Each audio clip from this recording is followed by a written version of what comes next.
Mais uma vez, muito bom dia. Cumprimento Flávio Martins. Uma inspiração sempre, Flávio, porque temos sempre uma responsabilidade enorme ao falar num painel em que você está presente. E gostaria de dizer que estamos vivendo um momento único, peculiar. Estamos vendo a história da Previdência acontecer. Na realidade, como qualquer passo histórico, há dados positivos e há dados negativos. Nós tivemos recentemente aprovada a Emenda Constitucional 103, de 2019, que nos traz uma profunda mudança nas características da Previdência. De fato, a proposta original feita pelo governo era de uma mudança ainda maior, uma mudança estrutural ainda mais impactante, com a adoção de um modelo de capitalização. Mas ainda que a capitalização não tenha sido aprovada, ainda assim, essa reforma não se limita a uma reforma paradigmática. Era uma reforma estrutural. Nós não estamos apenas mudando os requisitos para a concessão de uma aposentadoria aqui ou lá. Na realidade, a reforma traz, talvez de uma maneira que não tenha sido tão debatida no curso do processo de reforma constitucional, alterações estruturantes na política pública previdenciária. Esse é um dado curioso, porque quando a gente fala da reforma da Previdência, muito se discutiu. E aí eu preciso aqui destacar que foi um processo aberto a debates, a discussões. Nós tivemos a sociedade civil participando ativamente dos debates da reforma da Previdência. Algumas pessoas criticam, dizendo que não foram ouvidas, mas na verdade houve muita oportunidade de participação. Audiências públicas, houve realmente um processo aberto. Porque foi demorado. Na verdade, a reforma não começou com essa proposta. Já estávamos debatendo, já estávamos discutindo a Previdência desde a proposta anterior, no governo anterior, e seguimos nesse debate.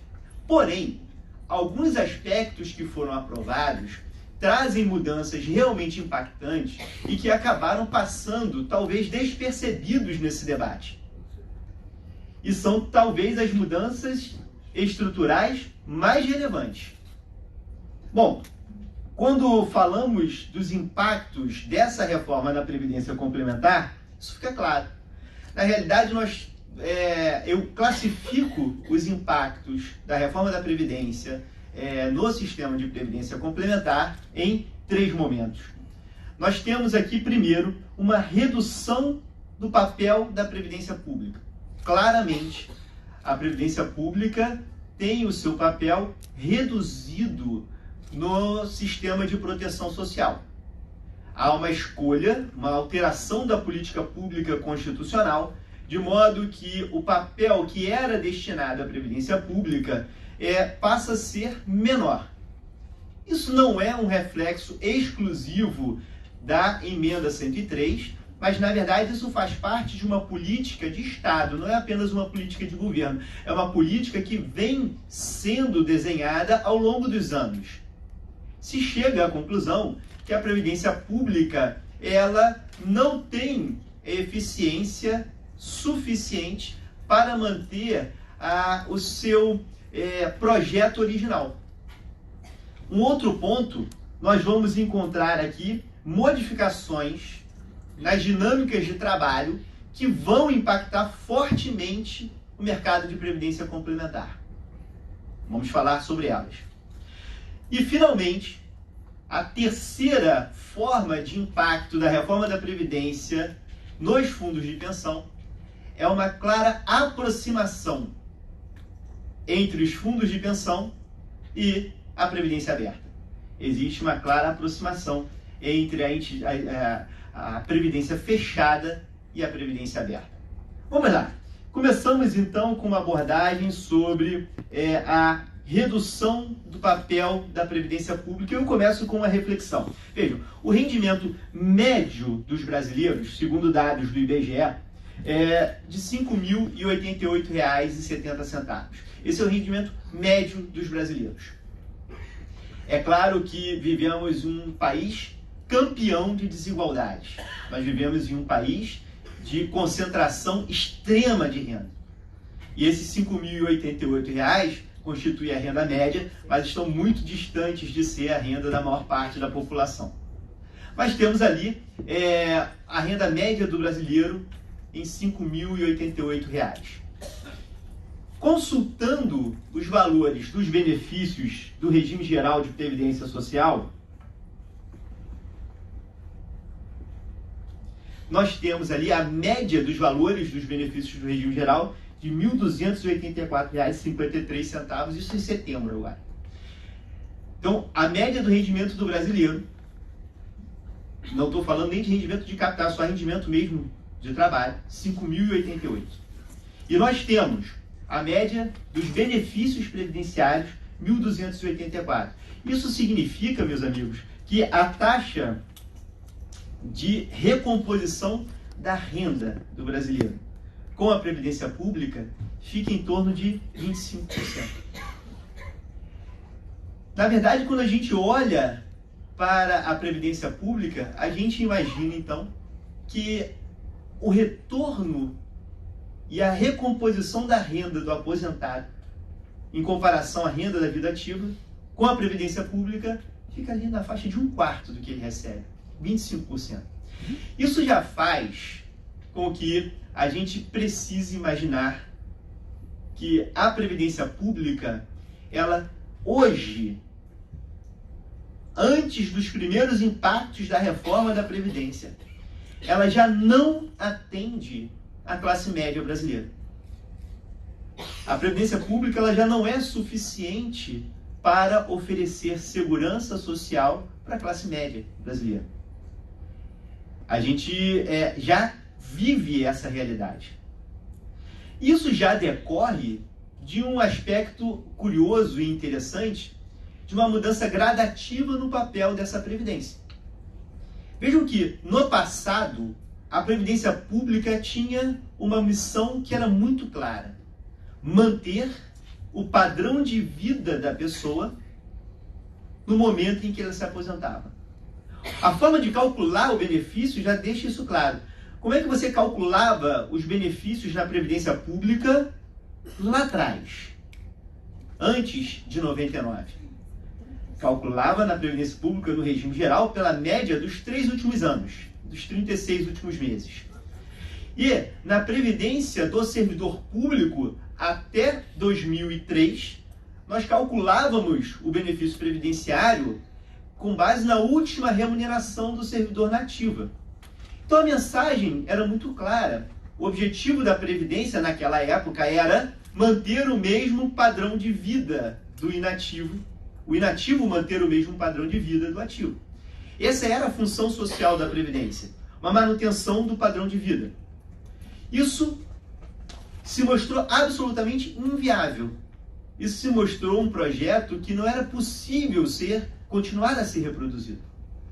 E a gente começa a ter na Previdência Pública uma Previdência mais retributiva, menos distributiva, mais retributiva. Na verdade, a gente passa a ter um cálculo de benefício relacionado mais ao esforço contributivo que o indivíduo faz durante a sua vida ativa.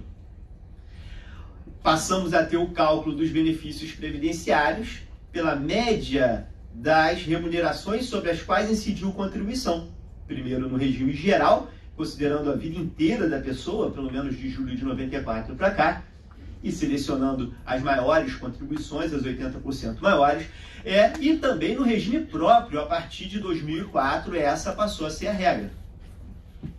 Ora, agora nós damos mais um passo nesse movimento e passamos a trabalhar com um modelo de aposentadoria, primeiro, que aproxima regime geral de regime próprio, e segundo, que traz um acesso ao benefício um pouco mais difícil e com um cálculo também um pouco menos vantajoso para o segurado. A primeira coisa é nós estabelecemos aqui uma previdência que vai exigir para as aposentadorias voluntárias uma idade mínima. Esse talvez tenha sido o ponto mais discutido e mais anunciado durante os debates da reforma da Previdência. Nós, a partir de agora, temos uma idade mínima para a aposentadoria, que está fixada pela Constituição em 65 anos para o homem e 62 anos para a mulher. Essa, então, a idade mínima necessária para a aposentadoria. E o curioso é, a idade passou a ser o elemento absolutamente central para a concessão do benefício. Porque, para a obtenção de um benefício, hoje você vai precisar cumulativamente de uma idade mínima e de um tempo de contribuição. Mas, curiosamente, o tempo de contribuição não está mais especificado no texto principal da Constituição. Essa passa a ser matéria a ser tratada por lei infraconstitucional. Não é mais uma matéria constitucional. Ela consta apenas nas regras transitórias, até que venha uma lei tratar do assunto. Então vejam que a idade está constitucionalizada, mas o tempo de contribuição necessário à concessão do benefício não. Então a gente vai poder alterar esse tempo, não mais por reforma constitucional, mas por alteração legislativa.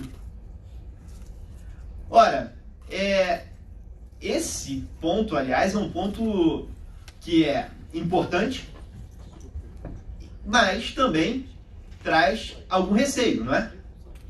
Na verdade, muito dificilmente precisaremos, nos próximos anos, de grandes reformas constitucionais da Previdência. A gente vai poder fazer grandes reformas da Previdência, mas elas não precisarão mais ser reformas constitucionais. Isso tem um lado positivo, porque, na verdade, você torna mais democrática a decisão. Você não está assumindo um compromisso para as gerações futuras e você deixa uma maior liberdade para que as gerações possam deliberar sobre as suas obrigações e não de maneira autoritária, nós, na nossa geração, impondo a obrigação para as gerações futuras. Porém, traz também um risco, porque as alterações podem acabar acontecendo com menos debate, com menos reflexão. Não estou dizendo que isso vai acontecer, mas é que existe o risco de acontecer. Cabe a nós, então, acompanharmos esse processo de regulamentação constitucional que não vai se esgotar na próxima lei. Vai ser um processo constante de atualização das normas constitucionais. Ora, mas isso traz, então, uma maior dificuldade de se acessar os benefícios previdenciários, que vem acompanhada de um outro aspecto importante, e esse outro aspecto é a alteração no cálculo do benefício. Pronto. Tem que achar o lugar certinho. O cálculo do benefício. O benefício, ele passa a ser calculado pela média de todas as contribuições consideradas de julho de 94, né? E não mais a média das maiores, então você deixa de descartar as menores. Isso acabou com vários planejamentos previdenciários, algumas pessoas que estavam ali contribuindo sobre valores menores ao longo da vida para depois aumentar, agora, né, vão ter um pouco mais de dificuldade. Podem até descartar essas contribuições, desde que descartem também o tempo correspondente a ela. Mas vejam que nós temos agora a média de todas as remunerações, e o coeficiente de cálculo passa a ser de 60% mais 2% por tempo de contribuição adicional. Hoje, para a mulher se aposentar, ela precisa de 15 anos de contribuição. Então, 60% mais 2% por cada ano que extrapole o tempo necessário para a aposentadoria. O homem precisa de 20 anos de contribuição, então 60% mais 2% por cada ano que extrapole. Significa que o homem vai chegar a 100% dessa média com 40 anos de contribuição. Ora, temos então uma nova sistemática que, não todos, mas na maior parte dos casos, vai gerar um benefício menor do que as regras de cálculo as regras atuais. Ora, isso provoca uma reação. Como você torna a aposentadoria pública mais distante de ser alcançada e menos vantajosa, isso mais uma vez reduz o papel da Previdência Pública na proteção social. E é muito comum, e às vezes um pouco triste, você olhar as pessoas e conversar com as pessoas e as pessoas falarem: não tenho esperança de me aposentar, esquece, a aposentadoria é algo do passado, não dá mais, isso aqui está tão distante, não dá para contar. Mas é claramente uma escolha de redução do papel da Previdência Pública. Não é? Então nós temos essa redução do papel da Previdência Pública, o que traz imediatamente um reflexo no mercado de Previdência Complementar. Com a redução do papel da Previdência Pública, você aumenta o interesse pela Previdência Complementar. Mas tem um dado que me parece importante e que eu gostaria de trabalhar aqui com os senhores e as senhoras, que é: se hoje, até mesmo por força das interpretações jurisprudenciais sobre as regras, sobre as mudanças constitucionais sobre Previdência, nós vivemos um cenário de insegurança no que se refere às regras de Previdência Pública, isso é evidente, né? Veja, os servidores públicos, eles vivem um cenário de profunda insegurança. Algumas pessoas que entraram no serviço público antes de 98 entraram com uma determinada promessa. Fizeram escolhas de vida, opções de vida realizadas com base nessa promessa. E ao longo dos anos, as normas foram sendo alteradas. Ora, foram alteradas primeiro em 98 e falaram: já que as regras foram alteradas, para reduzir o impacto da surpresa na sua vida, a gente vai trazer regras de transição para você. 5 anos depois, com a emenda 41 de 2003, nós falamos para esses mesmos servidores o seguinte: olha, sabe aquelas regras que nós criamos para reduzir o impacto da surpresa na sua vida? Nova surpresa. Estamos mudando essas regras. E agora, em 2019, a gente está dizendo o seguinte para eles: sabe aquelas regras que foram criadas lá atrás? Elas agora deixam de existir. São revogadas. Simplesmente, a emenda 103 revoga todas as regras de transição de Previdência Pública.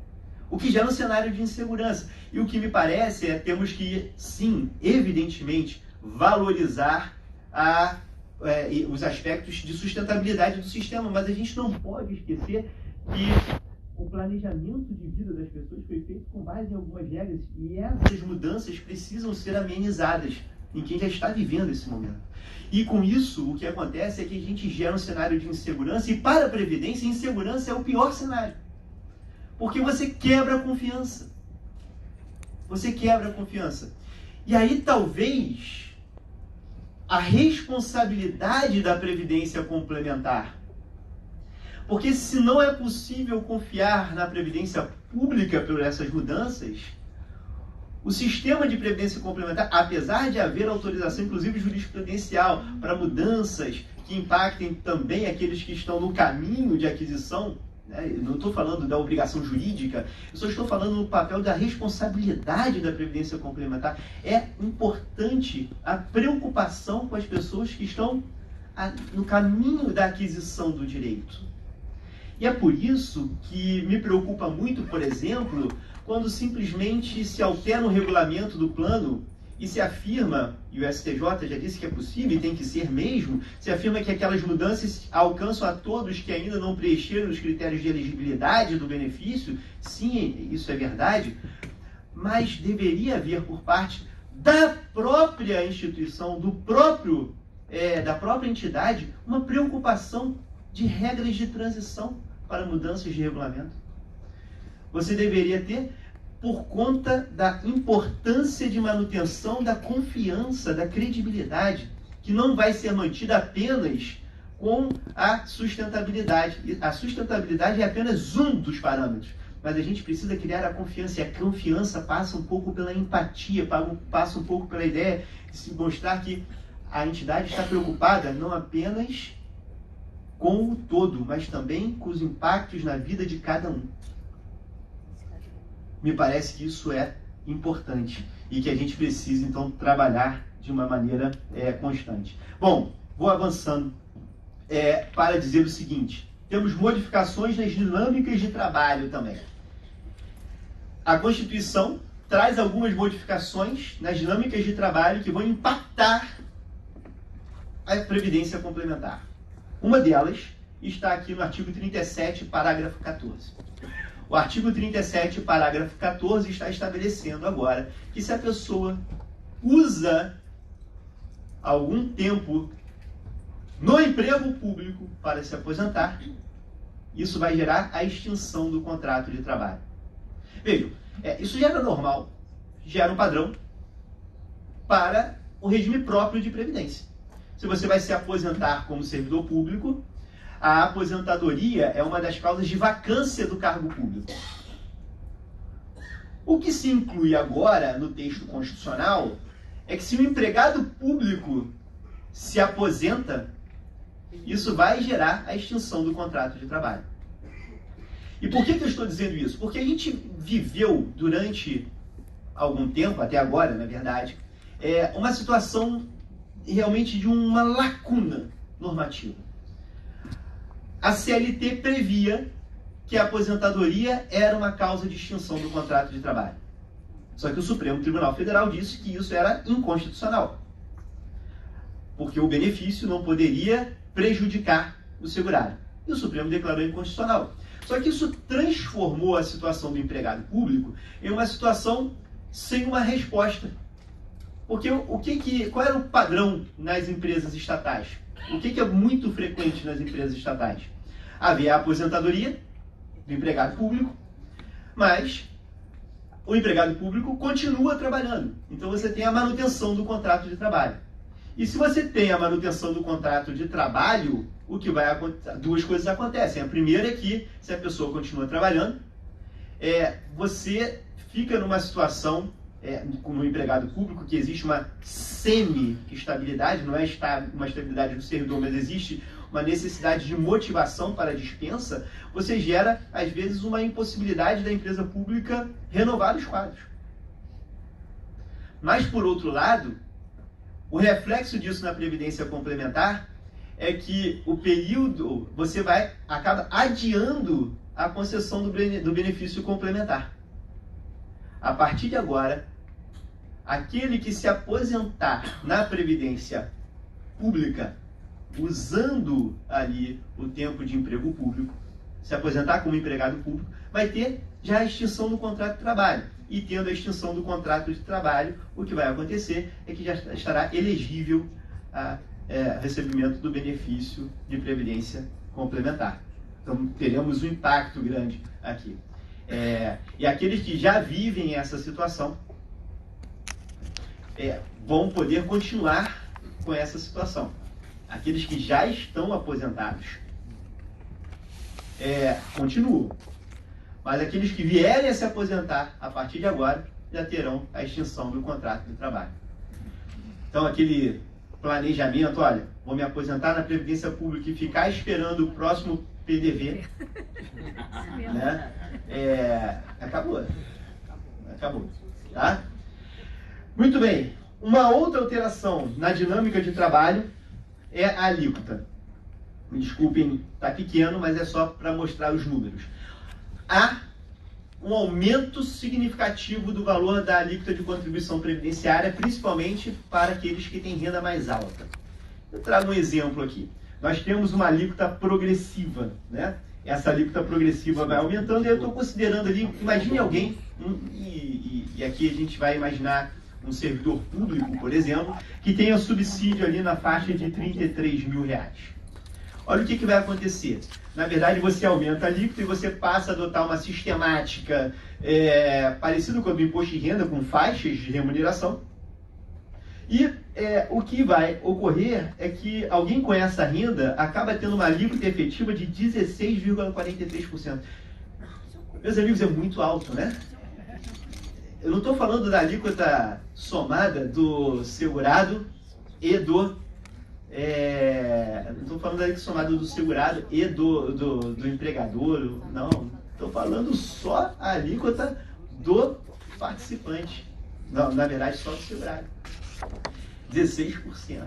E a alíquota efetiva, porque na verdade a alíquota é de 19%. Só que como você tem essas faixas, a alíquota efetiva fica em 16%. Então, é bastante elevado, principalmente porque você vai somar a isso o imposto de renda, né? Vai somar isso várias outras. Isso acaba, numa renda como essa, isso acaba gerando uma perda líquida de R$ 1.300, uma redução líquida de R$ 1.300. Tá? Ora, isso gera um efeito. E eu já vou contar para vocês qual é o efeito disso na Previdência Complementar. O efeito imediato é: existe a possibilidade, e a PEC paralela está renovando essa oportunidade, de servidores públicos que estavam ainda tutelados pelas regras de transição migrarem para um novo modelo, em que a sua aposentadoria fica limitada ao mesmo teto do INSS, que hoje está ali na faixa de R$ 5.800, e passam então a não ter a contribuição sobre o valor excedente. E esse valor excedente passa a ter como uma alternativa real de proteção a Previdência Complementar. Então você tem uma grande mesmo, podem acreditar, migração do modelo protetivo anterior para o novo modelo. Eu diria o seguinte: nós tivemos algumas janelas. A primeira vez que isso aconteceu no âmbito federal, a migração foi mínima. Houve abertura de uma segunda janela de migração. A migração já foi significativa, pessoas abandonando as regras antigas para aderirem às regras novas. E quando reabrir, porque a tendência é que haja a reabertura agora, haverá uma migração em massa dos servidores públicos, por conta de alguns fatores, especialmente a tributação. Passa a ser desvantajoso você contribuir com essa alíquota e você vai acabar gerando essa migração. Hoje, como é que está isso? Existem negociações para que seja reaberto o prazo por meio de medida provisória, e já consta também no texto da PEC 133, que já foi aprovado no Senado Federal, já foi encaminhado para a Câmara, a reabertura do prazo de migração nesse modelo. Tá? Com algumas dúvidas, algumas questões, mas que vamos deixar para lá. E agora, caminhando para a última parte da minha exposição, o terceiro impacto da reforma da Previdência na Previdência Complementar. Uma aproximação clara entre a Previdência Complementar fechada e a Previdência Complementar aberta. E essa modificação vem muito por conta da Previdência do servidor público. Percebam que o artigo 40 da Constituição passa a determinar, então, que a instituição de previdência complementar deixa de ser uma faculdade e passa a ser uma obrigação por parte dos entes públicos. Então você vai ter uma obrigatoriedade de instituição de previdência complementar aqui. Eu acredito que o Flávio vai falar um pouco mais sobre isso, então eu não vou me aprofundar. Então, nós teremos aqui essa obrigatoriedade de previdência complementar para os estados e municípios, mas o que eu quero destacar com vocês é que dentro da janela para que isso se torne possível, porque imagine só um pequeno município criando uma entidade fechada de previdência complementar. Mas há muitos anos estamos buscando solução para isso. Se pensou em alguns projetos, se pensou numa uma previdência para toda a federação, se pensou em alguns projetos para fazer isso, só que agora a opção clara do Constituinte foi a abertura da possibilidade das entidades públicas, estados, municípios, e até mesmo a União, se mudar de ideia lá para frente, ao invés de instituírem previdência complementar fechada, contratarem previdência complementar aberta. E aí você tem a possibilidade de contratação de previdência complementar aberta por parte de municípios, por parte do Estado. É muito difícil prever o futuro. A gente sempre corre riscos. Aliás, a coisa mais interessante é olhar comentarista econômico e comparar o que ele falou alguns anos atrás e olhar hoje. Né? E você tem ali aquelas certezas absolutas do que vai acontecer e de repente você vê ele comentando o que aconteceu, tudo diferente, né? E com novas certezas absolutas dali para frente. Mas talvez fique muito mais fácil a escolha de pequenos municípios ali por contratarem a previdência aberta, né? Só que isso traz uma outra questão. Traz a necessidade de ajustarmos e aproximarmos mesmo as regras da previdência aberta e da previdência fechada. Essa aproximação, meus amigos, me parece inevitável. Então, aquele clima que sempre pairou falando, olha, na verdade, né, pessoal, é muito engraçado circular pelos vários. Eu circulo por previdência pública, regime geral, regime próprio, previdência complementar, entidade fechada, entidade aberta, e você vai vendo as características de quem milita em cada área, né? E nas entidades fechadas você tem aquela coisa, não, previdência de verdade é a nossa, previdência aberta. Né? Na verdade, temos que fazer um movimento para mudar isso, porque a aproximação é evidente. E dentro dessa aproximação, meu tempo já acabou, eu como coordenador tinha que estar dando exemplo de seguir o tempo, mas eu só queria trazer um detalhezinho aqui dentro dessa linha. Deixa eu pular isso aqui, que o Flávio vai falar muito melhor do que eu. Só mais uma coisa que está associada a essa questão. O impacto grande é que há previsão no 201, parágrafo 10, de algo que estava casado com um projeto de capitalização. Porque se você estabelece um projeto de capitalização, você tem ali, o benefício programado vai ser financiado pela capitalização dos seus recursos. Só que se no meio do caminho você fica inválido, se no meio do caminho você passa por uma situação de risco em sentido estrito, você precisa garantir o pagamento desse benefício por meio de uma outra estratégia, porque pode ser que você não tenha acumulado o suficiente para aquilo. Então você trabalha com a ideia de securitização, você vai trabalhar com o segurio. 201, parágrafo 10, hoje diz que a Previdência ela pode tutelar os benefícios de risco em parceria com a iniciativa privada. Então, a tendência, e isso já saiu algumas semanas atrás no jornal, e saiu agora, de novo, essa semana no jornal, é que auxílio-doença, salário-maternidade, eles passem a ser benefícios não mais tutelados por previdência pública, mas por seguro privado. Então, a ideia, o projeto que foi anunciado essa semana é que isso já comece com os servidores públicos. E aí você tem na emenda uma proibição expressa de que regime próprio de previdência contemple auxílio-doença e salário-maternidade. Está expresso hoje.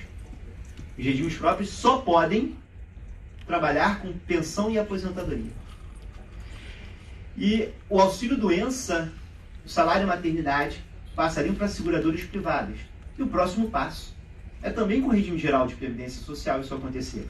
Reparem que já há o projeto para que, no caso do auxílio-doença, as empresas antecipem o auxílio-doença e sejam ressarcidas por parte da Previdência. E o passo seguinte, então, a empresa pode escolher ser ressarcida pelo INSS ou ser ressarcida por uma seguradora privada. O projeto que se avizinha. Então, teremos não só uma aproximação entre entidades de previdência fechada e entidades de previdência complementar, mas propriamente entre o mercado de previdência fechada e o mercado segurador. Claramente. Tá? E agora, de fato, concluindo, de fato, de verdade, é o último slide. Temos um novo paradigma previdenciário. Como qualquer quebra de paradigma, isso assusta. Isso traz para a gente novos desafios, mas também traz novas oportunidades. Superemos os desafios e aproveitemos as oportunidades. Obrigado.